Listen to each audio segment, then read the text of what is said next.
গাছ কেনার জন্য মেলায় চলে গিয়েছিলাম। গাছের মেলা হচ্ছে, তো ওইখান থেকে আমি একটা বাগান বিলাস নিয়ে এসেছি। গাছের প্রচুর দাম, তারপরে একটা গাছ নিয়ে এসেছে ছোটখাটো। আমি যেই ফুল গাছটা নিয়ে এসেছি সেটা বাগান বিলাস রুবি, আর এটা কালার অনেক লাল টকটকে। মেলাতে ওইভাবে বাগান বিলাস দেখি নাই, তো এটা চারাটা ছোট, কালারটা একদম রুবি কালারের মতো। আমি মাটির সাথে একটু ডিমের খোসা মিক্স করে নিয়েছি। আমি ডিমের খোসাটা গুঁড়া করে নিয়েছি আর এটা মাটির সাথে মিক্স করে দিচ্ছি।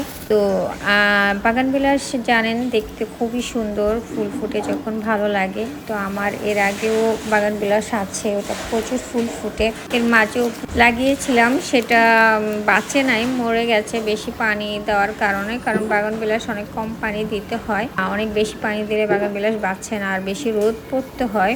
আর এটাকে অনেক বেশি রোদের মধ্যে রাখবো, যেহেতু এখন অনেক বৃষ্টি হচ্ছে। আমি ছাদের এক সাইডে রেখে দেবো যেন বৃষ্টির পানি না পড়ে। বাগান বিলাস কত সুন্দর একটা গাছ।